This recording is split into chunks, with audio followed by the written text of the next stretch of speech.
This is the Lamzu Atlantis, and I am labeling it the mouse to beat in the budget category, as it comes with the premium specs that are done well at the $89 price point.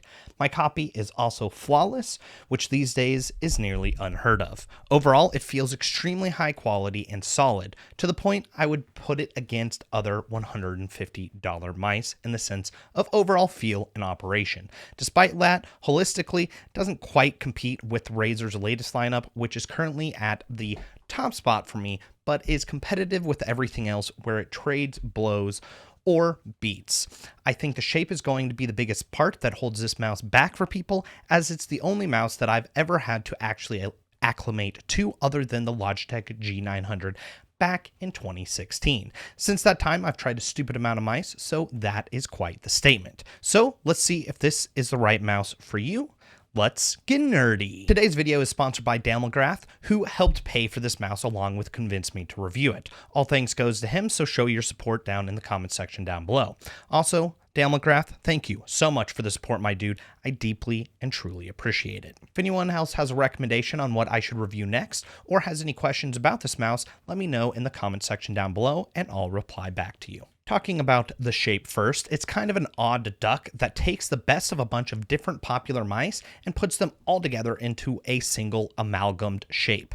It is a large mouse that is on the wider side due to the back, best for claw grip or fingertip, but is large enough that if you have medium-sized hands that you can also palm it. Personally, my default is a claw/fingertip hybrid grip where, depending on what I'm doing, I'll move my hand. With this mouse, I tend to stick to fingertip position almost exclusively, which isn't usually the case for me, as that provides the best control and aim, as it takes the awkward hump on the back of this mouse out of the equation, as that is going to be the part that is most controversial for people and the thing that makes or breaks this mouse for you, no matter your grip style. The hump is near the middle of the mouse, just slightly to the rear.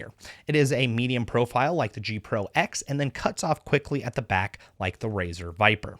The mid hump is round, filling out the palm when you cup it, but the sides may throw you for a loop, as that is what I had to acclimate to, as they are a lot wider to the front of the mouse, while also having a hood/mushroom, causing a wider grip while also kind of trapping your thumb in place. It reminds me of a blend between the SteelSeries Xerox 3, where it flares out on the back and then gets thinner on the front, and the Logitech G305 with the hood/mushroom on the sides. Front then thins out while tapering downwards to the top to be very short, which has been shown to increase accuracy and comfort, and is very reminiscent of the Logitech G Pro X Superlight, but dips a little more and is closer to the XM1.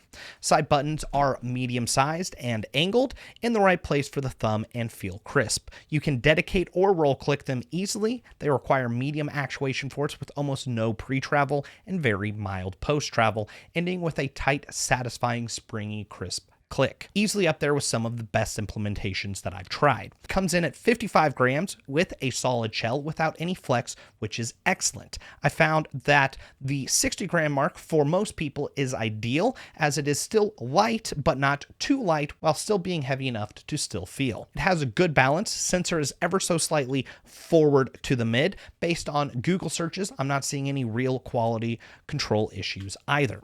Moving on to the clicks, they are using the Hanau Blue switches, which I've never tried before, but certainly piqued my interest. They are mechanical, meaning there is going to be a debounce delay and a risk of developing double clicks, but also makes them feel extremely tactile and crisp. They require moderate/heavy actuation force and are very stiff, making it feel slow for rapid clicks, which is a double-edged sword, as I think it makes them feel higher quality, which makes it ideal for casual gaming and browsing, but too cumbersome for aggressive, fast clicks and highly competitive games. Both the left and right clicks feel the same. They have mild pre-travel and moderate post-travel. I notice very little lateral movement, and that is with me really trying. Sound is moderate, making them questionable for public/office use, unless if you enjoy annoying your coworkers/family. Overall, I'm a big fan of them for casual use, but not for competitive use. These reviews take me a lot of time, and a great way to show support is through super thanks and or memberships, along with liking or disliking this video. They use a TTC encoder for the scroll wheel, which is excellent. It feels tight, requires moderate force to move, and has very dedicated bumps. It is very accurate, relatively quiet, and sounds nearly the same going up as it does going down. Middle click requires moderate pressure with a very satisfying click. It can be spammed, but not as easily as some of the others, which some users may not like. Personally, I like tight scroll wheels, so it's definitely a win in my book, but for others, that won't be the case. I think most people will enjoy the coating on this mouse as it is very well done, but it comes across as a smooth plastic, which may be slippery depending on how moist your hands get. I'd say it's a mix between the G Pro X and the Viper V2 Pro, while leaning a little closer to the Viper V2 Pro, where the G Pro X coating is definitely superior. The stock feet are fine. I would classify them as moderate in speed, meaning they glide well, but aren't slippery, reminding me of a control pad type where the feel isn't fast, but it isn't slow either. Unfortunately, I didn't get to try out their glass skates, which I would recommend getting if you're somebody who wants a little more speed with your flicks. It only comes with 2.4 gigahertz wireless. No Bluetooth is included, which is on your normal size dongle with included extender dongle. It has a USB-C for charging, and the included cable is beautiful, baby, as it is braided, colored, flexible like a paracord, and most importantly, is permanently angled upward,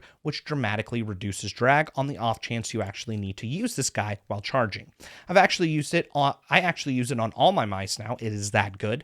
Battery life is rated for 70 hours. I think that is a conservative estimate, as I've regularly gone over that before needing to charge. The on-off switch is stiff, requiring your nail to move it, which I'm not the biggest fan of, but is par for the course. There is an LED light on the middle of the mouse that will notify you when the battery is low, what level of charging you are at when plugged in, when fully charged, and what DPI you are on, as there is also a hidden DPI button on the bottom of the mouse. Speaking of the bottom of the mouse, it is freaking sick with all its symmetricalness.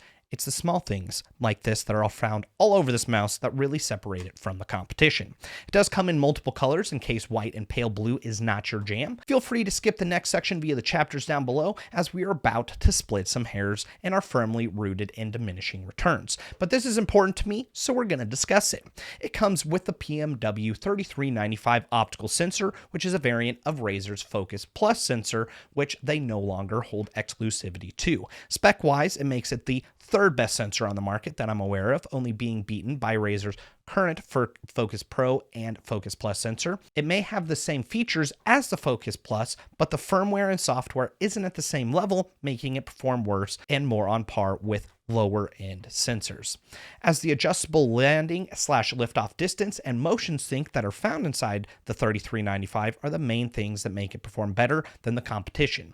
You can download drivers to adjust landing / liftoff distance, but it's complicated and not very user friendly, so I don't see a lot of people actually doing that, especially in the casual crowd. I'm not convinced that motion sync is working at the same level as the Focus Plus. I found that in comparison to the Focus Plus and Focus Pro, it feels less accurate and not as tight, hence me thinking that motion sync is a bit wonky, but it feels tighter and more accurate than the Hero sensor from Logitech, which ergo means that nearly every other sensor on the market, as a lot of people say that sensors all feel the same, and they're correct because almost all the sensors on the market are the same, with the exception of Razer's Focus Plus and Focus Pro, and now the 3395. Check the description down below for what I found when I tested it directly against other mice if you're curious. The best way to sum it up is if you've ever driven an Audi or BMW, when you move the wheel immediately, it responds, where with other cars, when you move the wheel, there's just ever so slightly a little amount of play. They both perform extremely well while driving, but the BMW and the Audi are easier to operate, more enjoyable, and on the off chance something crazy happens, it is easier to do what needs to be done in order to avoid an accident. But a normal car can do the same thing, but just not as easily, and may lead to an accident, or in the case of gaming, you missing your shot. I normally don't mention packaging in my reviews, but this one is so excellent, I had to bring it up, as you really feel like you're opening a premium product, and the way everything unfolds is just really awesome. Something that I miss when I unbox some of the actual premium tiered mice. It is a small thing, but goes a long way in giving a satisfying, pleasant first impression. I won't show you it in case you decide to pick this guy up for yourself. That way you can be pleasantly surprised. Moving on to the conclusion, honestly, this is an awesome mouse that I'm very happy to have in my collection. I categorize it as a casual gaming mouse over a performance-oriented one, where this would be a performance-oriented one, and so would the Deathadder V3 Pro. I could say that arguably the G Pro X is kind of both, and then the Starlight, I would argue, is also a competitive mice. But of course, competitive mice also work as casual mice, but casual mice can't always work for competitive mice. As the things that hold me back from recommending it to everyone, and the questions that you need to ask yourself to see if this is the right one for you, is the shape is large. It has a very wide back, so if you don't have wide hands, that can be an issue, and it has an awkward back making made for fingertip/claw. Clicks are moderately loud and stiff, making them feel slower for competitive play and not an ideal in a public area, as they might annoy the people around you. Availability of this mouse is limited based on geographical location. I'm also unsure about the warranty, seeing as this is the company's first mouse, so I'm unsure how good or bad they are in that regard, in case that is actually needed, but I'm not seeing any widespread defects, so I don't know how many people will actually have to utilize that, which is great. Despite nailing every aspect of this mouse, I still don't think it performs on the same level as the Razer Viper V2 Pro or Deathadder V3 Pro, or to be honest, the Starlight 12.